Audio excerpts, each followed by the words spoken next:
Hamilton and Ferrari hit the track this week in Fiorano. Now, it's a reality. Gabriel Bortoleto drove for Sauber in Imola, Brazil, back in Formula One. Is it happening? Over there, Racing Bulls also took to the track with 3 drivers: Tsunoda, Isaac Hadjar, and reserve Iwasa. Formula One and Hot Wheels showcase. The long-awaited miniatures. Hamilton and Angela Cullen are together again working. FIA lowers the measure, changing the points. System for penalties related to inappropriate language from drivers. We could even see bans and point deductions in the championship. For those who have a dirty mouth on the radio and in interviews, the Mil Millas in Interlagos and the 24 Hours of Daytona over in Florida kick off the Motorsport season. And we'll be there in Interlagos. Friday, January 24, 2025. Irrevocably, the year has already begun. There's no turning back. So let's get to our news. Sit down.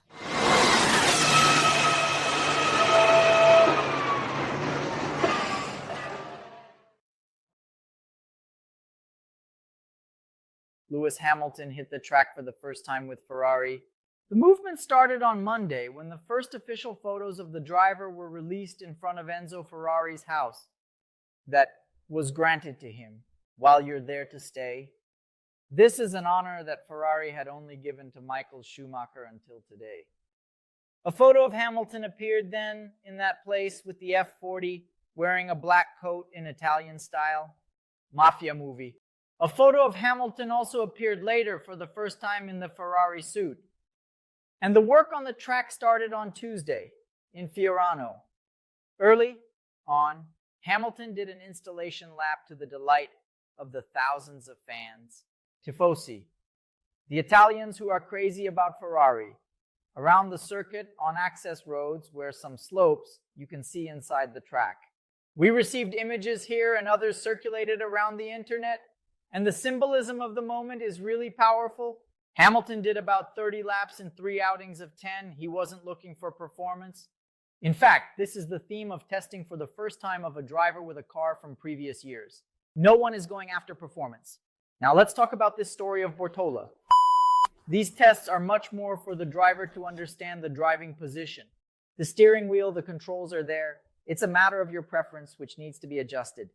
He will still go to the track. One more time with the 2023 Ferrari. We had said here last week that it would be 2022, but Ferrari has changed its plans and will be in Barcelona the week of February 2nd in tests that could be more representative. Since Barcelona is a track that hosts Formula One, I answered your questions in the stories and also posted in the YouTube shorts explaining several things you wanted to know. It's the regular tire they use? No, it's not the regular tire they use. It's the car from this year. No, it's not the car from this year. It's not even ready. It's also not last year's car. The regulations allow for 2 seasons back. You can use the 2023 car in 2025. You also asked if Leclerc will drive more than Hamilton. What do I expect? And so, anyway, a series of things, normal questions, natural doubts that we will be answering. After this test he will do in Barcelona, also with the 2023 car, there will be nothing else until the preseason in Bahrain. There, yes, with the new car. I mean nothing else, more or less, because he should be doing a lot of simulations inside the factory, giving his feedback so the team can start understanding what he likes. In a setup that might be different from Leclerc's, the simulator, in comparison with Leclerc, can help the team come up with pre-thought-out solutions, let's say. I don't know if there are really pre-thought-out solutions to help him during a very tight preseason. It's a guide and a half on the track for each one, nothing more.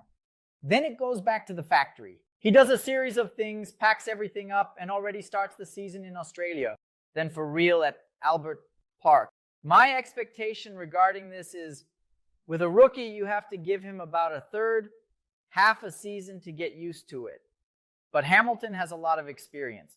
He's a 7-time champion. I think then that in 2, 3, at most 4 races, we can already expect him, or we could expect from him, the same pace as Leclerc.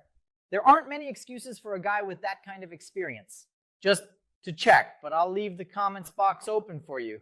Will Hamilton keep up with Leclerc? Will Leclerc be able to keep up with Hamilton? Ferrari, will they come with a car to fight for the championship? Last year they fought for the title in the end. Comment down below. On the track in Imola, about 80 kilometers from Fiorano, in the other direction, Gabriel Bortoleto, Nico Hülkenberg, and Sauber were out on the track. And it was a showcase of images that we had here exclusively from a subscriber of the channel. Let me grab his name here so I don't do him an injustice. His name is Igor and he lives in Switzerland. I believed him in the Instagram posts.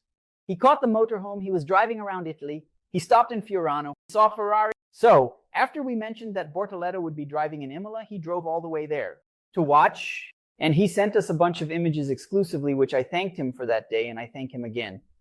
Beautiful butterfly images. Beautiful images of butterflies training their exits. Right there in the pit lane, just about 3 or 4 meters away, and then he took some more from other points on the track. Nice thing, and it's important for us to talk here to clarify about the conversations that are circulating on the internet. How do I find out? Because they start to show up. Ask in the comment boxes. Is it true that he broke the record? No. It was drizzling the Rain Tire Academy. It's not even the racing tire, so how was he supposed to break the track record? That wasn't even the goal, guys. It's natural that at this time of year we have a lot of curiosity, especially because there's a Brazilian driving, and you know that saying, an empty mind is the devil's workshop. That's right, empty news is the workshop of those who do this kind of work. Because you're curious, you see the headline and think, no way, and you click, there was no record broken. Sauber isn't shocked by Bortoleto's performance. I even clicked on the news in Italian to see what they were saying. Translated, I don't understand. And it was a normal report. Sauber sent the guy out on the track and he logged some laps. It's really important that this happens. And the only genuinely complimentary mention was from an engineer who supposedly smiled when he finished the laps and returned the car in one piece to the pit. Sorriso. Versus shocked Sauber, you have to agree with me that there's a certain discrepancy. But anyway, we're here to bring information when we have it. When there's no information, we react, post, meme, etc. On the track, also from Sauber, was Nico Hülkenberg, and there's another eye-catching headline. Because he said what it was. For him to say that it's not his job to lie. He's not a mentor to anyone because in the end, he and Bortoleto are competitors. And that's true. So this is a non-news. There's no news. Then he said what you expect him to say. But if you wrap this up with Hülkenberg, indeed, he's Bortoleto's enemy. Let me check this out. Still, in Imola, Racing Bulls went to the track with 3 drivers. And Asa, who is the reserve, Isaac Hadjar, who comes from Formula 2 along with Bortoleto and is a rookie, and the experienced Yuki Tsunoda. They did several laps.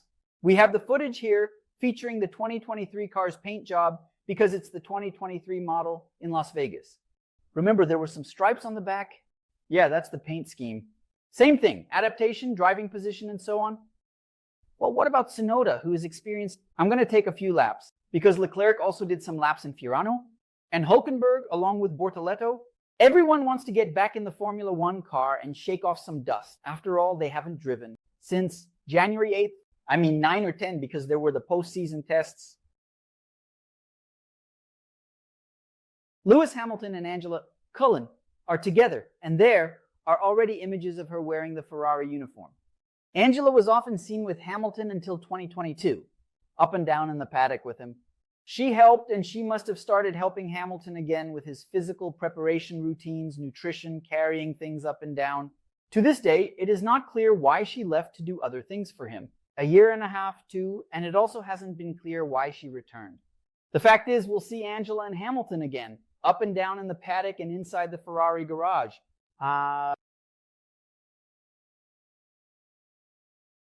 Formula 1 and Mattel. The owner of the Hot Wheels brand showcased for the first time the highly anticipated miniatures from their partnership. If you don't know, I'll tell you Formula 1 and Mattel signed this big deal, licensing the Formula 1 brand to produce miniatures with Hot Wheels. Many images had already been circulating on the internet. I hadn't posted any because I was waiting for the official one to come out, and today, in an official post, we have some already circulating. Normally, the Hot Wheels miniatures are to scale 1:64, which means they fit in my wind tunnel. By the way, to do some wind tunnel experiments, I bought several little cars to show you the differences. This week, the FIA, the International Automobile Federation, released a set of rules changing the disciplinary system and imposing a series of heavier penalties for what's called swearing, or the use of inappropriate language by drivers in interviews and on the radio. What we know is that they are heavier financial penalties. Ban from Grand Prix and even point deductions. We might have a championship decided by swearing. Points in the championship. In the end, it means we could have a championship decided by a swear word. This weekend, there are 1,000 Minas. There are 24 hours of Daytona, and it's being streamed for free on YouTube. I will be at the Mille Miglia at the invitation of the organization. In the afternoon, I'll do a live pit lane walk showing the garages of all the teams. For you, it's around 10:30 at night. When the grid is open, I'll do a grid walk with you showing the cars. And the grid for the Mille Miglia is super fun. When the grid is open, I'll do a grid walk with you showing the cars. And the grid for the Mille Miglia is a lot of fun. It's very democratic. We have 17 prototypes, 11 GTS, and 40 touring cars, which means that at the beginning among the top qualifiers, you see the Sigma, AJR, prototypes that would compete in LMP more or less at Le Mans.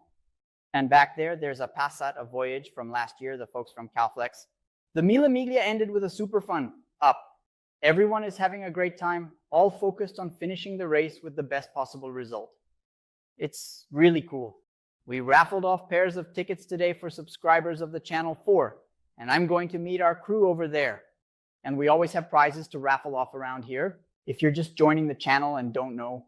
Over the years, we've been doing various giveaways of miniatures, Lego kits, race tickets, books, Gulliver Publishing, and what else comes up around here.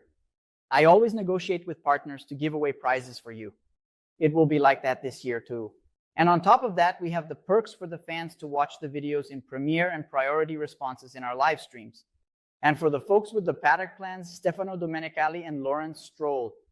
We still have our wonderful WhatsApp group with me, Houston, and the 280, and so many others in what they call the best WhatsApp group on the internet. I don't know. You have to believe in them. This week on Tuesday, our video here is about cars that almost won. Really good Formula One cars that didn't win the championship, but sometimes fought for victories, for podiums, scored points, and so on. Several good and beautiful cars that didn't win. On Wednesday, a little big story about the cigarette brand with a name related to death. And no, he couldn't appear in a Formula One team because it would be a bit boring. Do you know why? Because it was a no-show in 1994 and there just wasn't the right vibe, you know. This Sunday, we have an interview here with the Formula One photojournalist who appears in the Netflix series Senna, who was Ayrton Senna's personal photographer. In the beginning, he photographed Formula One up to today. He was the owner of a news agency, Sutton Images, which he later sold to Getty. A really nice guy, full of stories like that. I posted one in the shorts, him talking about when Bernie Ecclestone called his mom's house. Because on Ayrton Senna's letterhead, the phone number that appeared down there was his parents' house phone. Great talks, I recommend you come and watch. All right, so leave a like, it's free, it doesn't cost anything, you know, and it really helps the channel a lot. Break this down for me, break this down for us, and also share your hype with us, this new tool next to the comment box, where you can give us a sign so that the algorithm understands that you like our videos, you like our work. Down here, we also have our social media. Instagram, Twitter, Threads, and TikTok, which are all blowing up. They're showing the handles here. The link is down below in the description last but not least. To receive notifications for all our content, we have channels on Telegram, WhatsApp, and now also a broadcast channel on Instagram. That way you won't miss out on anything. And we do a lot of things around here. All right, so Friday, you already know. Thanks, big hug. It's Friday, and I'll see you at the 1,000 miles tomorrow and tomorrow afternoon in the live stream. Be careful.